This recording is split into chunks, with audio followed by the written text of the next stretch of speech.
खरेदी करा स्टाईलमध्ये आणि शिवून घ्या बचतीमध्ये. नेरळमधील भिवंडी टेक्सटाईलच्या प्रथम वर्धापन दिनानिमित्त खास ऑफर्सचा महाउत्सव. जेंट्ससाठी premium shirting, suiting, formal shirt, trousers, jeans, partywear, blazer आणि लग्न सराईसाठी खास कलेक्शन आता किफायतशीर दरात. फक्त 1600, 2000 आणि 2500 मध्ये शर्ट आणि पॅन्ट शिवून मिळेल. प्रत्येक ड्रेसवर आकर्षक भेटवस्तू फ्री. उत्तम दर्जाचं कापड, आकर्षक डिझाईन, परफेक्ट फिटिंग, अनुभवी टेलरिंग सेवा. लग्न सराई, वाढदिवस, पार्टी, ऑफिस किंवा रोजच्या वापरासाठी शर्ट पॅन्टचे आकर्षक कलेक्शन आता तुमच्या बजेटमध्ये. Bhiwandi textiles, Yuvraj residency, Neral Kalamb road, light house शेजारी, नेरळ. 9271448170. भिवंडी टेक्सटाईल. कमी खर्च, उत्तम पेहराव आणि परफेक्ट फिटिंगचा विश्वास. ऑफर मर्यादित कालावधीसाठी. आजच भेट द्या. कर्जत तालुक्यातील नेरळ येथील सिद्धी सदानंद क्षीरसागर हिने प्रतिकूल आणि हलाखीच्या आर्थिक परिस्थितीवर मात करत भारतीय सैन्य दलाच्या सुरक्षा दलात निवड मिळवली आहे. नेरळमधून भारतीय सैन्य दलात निवड होणारी पहिली महिला म्हणून सिद्धीच्या या यशाचे सर्व स्तरातून कौतुक होत आहे. सिद्धीने नेरळ विद्या मंदिर येथे शालेय शिक्षण पूर्ण केले. त्यानंतर लोणावळ्यातील ACM महाविद्यालयात शिक्षण घेत SY.B.Com पर्यंतचा अभ्यास पूर्ण केला. वयाच्या अवघ्या 20व्या वर्षी तिने सैन्य भरतीसाठी आवश्यक मैदानी चाचणी, लेखी परीक्षा आणि वैद्यकीय तपासणी यशस्वीरित्या पूर्ण केली. घरची आर्थिक परिस्थिती अत्यंत हलाखीची असतानाही सिद्धीच्या आई वडिलांनी तिच्या स्वप्नांना कधीही परिस्थितीची अडचण म्हणून दिली नाही. मुलीने सैन्यात जावे, देशसेवा करावी यासाठी त्यांनी आपल्या परीने सर्वतोपरी सहकार्य केले. आई वडिलांचा त्याग, कष्ट आणि खंबीर पाठिंबा तसेच सिद्धीची जिद्द आणि अथक मेहनत यामुळेच हे यश मिळाल्याचे सिद्धीने सांगितले. आपल्या प्रवासाबाबत बोलताना सिद्धीने घरची परिस्थिती, आर्थिक अडचणी आणि सैन्य भरतीच्या तयारी दरम्यान आलेल्या आव्हानांची दिलखुलास माहिती दिली.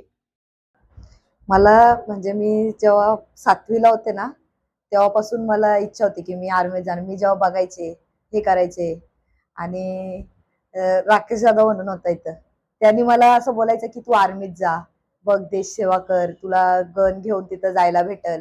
आणि मला पहिल्यापासूनच खेळायची आवड होती लय. कबड्डी वगैरे मी खेळायचे. स्कूलमधून म्हणजे असे लय स्पोर्ट्स इव्हेंट अटेंड केलते. आणि ते सर पण होते, पारदी सर, ते आम्हाला म्हणजे नेहमी असे सांगत राहायचे, तुम्ही देश सेवा करा, याच्यात जा, भरती व्हा, तुम्ही चांगलं करा अजून आयुष्यात पुढं. मग मला तेव्हापासून ते लागलं, तर मला तेव्हापासून ते डोक्यात फिट होतं की मला व्हायचंय तर आर्मीतच व्हायचंय, बस, बाकी कशातच नाही. तेव्हापासून जे डोक्यात होतं ते आतापर्यंत होतच की नाही बाबा, काय पण झालं तरी मला भरतीच व्हायचंय. एक साईडला मी क्वालिफिकेशन पण करत होते, SY.B.Com झालंय, पण आता लास्ट इयर बाकी आहे. पण त्या ह्याच्यात मला भरतीचं पण करत होते मी. म्हणजे पहिला मी कर्जतला होते अकॅडमीला, ग्राउंड, स्टडी सगळं तिथे पण सरांनी घेतलं होतं. पण नंतर बोलले इथं राहून होणार नाही, घरचं हे ते, त्याच्यामुळं मी लोणावळ्याला गेले. मग तिथं मी म्हणजे आम्ही रूम घेऊन वगैरे राहायचो, बाहेर घरापासून लांब. तेव्हा ग्राउंड, अभ्यास वगैरे तेव्हा जे झालं ते मग आता माझ्या डोक्यात होतं की मला व्हायचंय. आणि आता मी फॉर्म बिम भरून मग त्यामध्ये फायनली सिलेक्शन. मी 12वी नंतर म्हणजे 12वी झाली माझी, त्यानंतर मी फॉर्म भरला SSB मध्ये. त्याचे फॉर्म निघले होते, मी फॉर्म भरला. मी सेंटर पुणे टाकलं, तर पुण्याला माझं सेंटर लागलं. पहिला माझी एक्झाम झाली होती, तर एक्झामला मला बारामती सेंटर होतं. बारामतीला माझी पहिला रिटर्न होती. रिटर्न मध्ये मला GK, GS, maths, IQ, reasoning हे सगळे क्वेश्चन होते. पण ह्याचा स्टडी मी म्हणजे पहिल्यापासूनच केला होता की मला ह्याच्यात पहिल्यापासून जायचंच होतं, म्हणून मी हाच स्टडी करत आले होते. आणि जनरल नॉलेज खूप महत्वाचं आहे, कारण जनरल नॉलेजचेच क्वेश्चन हल्ली म्हणजे आता आपल्या ह्याच्यामध्ये काय चाललंय, लेटेस्ट क्वेश्चन, आपल्या देशाचे CM हे सगळे क्वेश्चन त्याच्यामध्ये विचारले जातात. त्यानंतर माझं रिटर्न पास झाली आणि त्यानंतर माझं फिजिकल होतं, PAT आणि TST टेस्ट होत्या. ते ग्राउंड पण मी एक्सिलेंट मारलं. ग्राउंडला असतं 1600 मीटर इव्हेंट असतो, पुशअप्स असतात, हाय जम्प, लॉंग जम्प्स असतात. आणि त्यानंतर मी ग्राउंड एक्सिलेंट मारून मग माझं मेडिकल झालं. मेडिकल पण फिट आलं. त्यानंतर डॉक्युमेंटेशन झालं. डॉक्युमेंटेशन होऊन मग मी आता माझं सिलेक्शन झालं. आणि ह्या सगळ्यामध्ये म्हणजे असं हे पण होतं की स्ट्रगल असायचं, कधी कधी फायनान्शियल इश्यू असायचे माझे, पण घरच्यांनी कधी म्हणजे असं कमी नाही हे करून दिलं. नेहमी बोलायचे की तू जा, कुठं जायचे तिथे जा. कधी फॅमिली नसेल तर माझे घरचे म्हणजे माझी ताई, मोठी बहीण, जिजू, माझी आत्याची पोरं, सगळे म्हणजे मला असे सपोर्टिव्ह होते की तू कर, आम्ही आहोत. तुझे काय पण लाईफचे प्रॉब्लेम असतील आम्हाला सांग, आम्ही ते सॉल्व्ह करू. आम्ही म्हणजे माझी फुल फॅमिली आहे ना, फुल फॅमिलीने मला सपोर्ट केलेला आहे. सगळे मला बोलायचे, नेहमी माझ्यासोबत असायचे, एक कॉल कर, आम्ही असू. पण हे करताना पण आपल्या लाईफमध्ये स्ट्रगल असतात. पण जर आपण तेच करत बसलो ना, तर आपलं क्षेत्र, आपलं जे मेन टार्गेट आहे ना, त्याच्याकडून नेहमी लक्ष हलतं. म्हणून परिस्थितीवर मात करून भरती झालेला, तर ते या महत्वाचं असतं. संपूर्ण प्रवासात रुपेश कुडेकर सर यांचे मोलाचे मार्गदर्शन लाभले. तसेच नीरव विद्या मंदिरचे पारधी सर आणि पोलीस भरतीची तयारी करून देणाऱ्या शिक्षकांचेही मार्गदर्शन मिळाले. आणि आम्ही म्हणजे मी लोणावळा 1 वर्ष इथे होते प्रहार अकॅडमीला. तिथं पण सरांनी, रुपेश कुडेकर सर, त्यांनी पण खूप मार्गदर्शन केलं होतं. पण मग नंतर मी निर्णय घेतला की मी घरापासून लांब जाईल, म्हणून मी लोणावळ्याला अकॅडमी जॉईन केली. विजय भाऊ करिअर अकॅडमी. तिथं होते हर्षद वेताळ सर. त्यांनी आम्हाला ग्राउंडला लय मार्गदर्शन केलं. म्हणजे कधी आम्ही बोलायचो ना की सर हे होत नाही आमच्याकडून, तर सर बोलायचे की नाही, ते होणार. तुम्ही प्रॉपर डाएट करा. त्यांनी आम्हाला डाएट प्लॅनिंग, प्रत्येक इव्हेंटला जर बोललं ना सर की आमच्याकडून होणार नाही, तर सर आम्हाला जबरदस्ती करून घ्यायची की नाही तुमच्याकडून होणार, तुम्ही अशी हिंमत नका. आता जर तुम्ही केलं नाही तर पुढं तुमचं होणार नाही. दरवेळेस सर म्हणजे आम्हाला असे आदर्श द्यायचे पुढं, की बघा तुमच्या जोडीची पोरं भरती झालेली आहेत, तुम्ही नाही झालेले आहेत. ते फिजिकल हे सगळ्यात इम्पॉर्टंट आहे. तुमचं रनिंग कशी वाढली पाहिजे, त्यासाठी सर नेहमी मार्गदर्शन करायचे की तुम्ही असं असं हे करा, तुम्ही आज 800 मारा, तर तुम्ही स्प्रिंट मारा, हे मारा, डाएट प्रॉपर ठेवा. दरवेळेस हेच बोलायचे की तुम्ही स्वतःला सांगत राहा की तुम्ही हारू नका.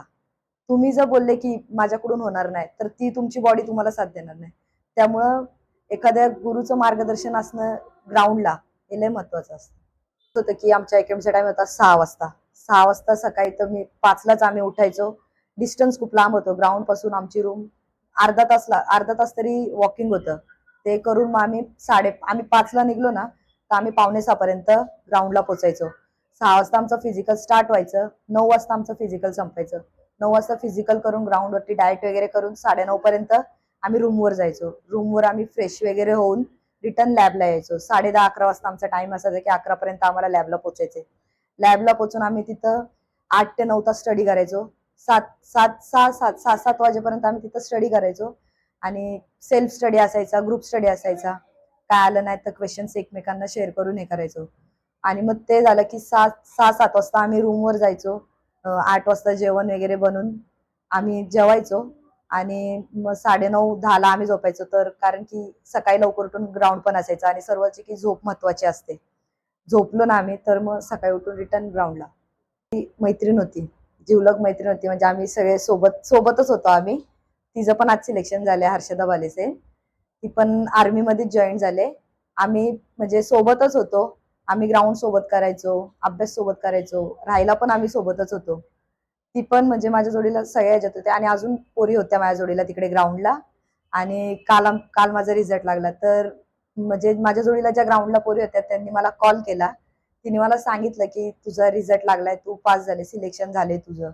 तर तेव्हा म्हणजे मी शॉकेड होते की हा बाबा खरंच माझा रिझल्ट लागला, आता झालं फायनली. मला पहिल्यापासून वाटत होतं होईल, पण मला रिझल्टवर हे होतं की हा बाबा रिझल्ट लागू दे, मग मला कन्फर्म होईल की माझं सिलेक्शन झालंय म्हणून. तर त्यानंतर मला म्हणजे तिने सांगितलं तेव्हा मला म्हणजे असं लय भारी वाटलं की हा बाबा आज आज कुठं जिंकल्यासारखं असं वाटलं की आज मी जिंकले. आणि माझं म्हणजे एस-एस-बी मध्ये सिलेक्शन झालंय, सीमा सुरक्षा बल. पण मला म्हणजे असं होतं की मला कोणती पण वर्दी भेटू दे, पण माझं मेन मेन एम हे होतं की कोणती पण जरी पोस्ट असेल ना तरी मी त्यासाठी तयार होते. कारण मला फक्त वर्दी मिळवणं हाच एक माझं ध्येय होतं की मला आर्मीची वर्दी पाहिजे. आणि ग्रामीण भागामधून सहसा मुली जास्त उतरत नाही भरतीमध्ये.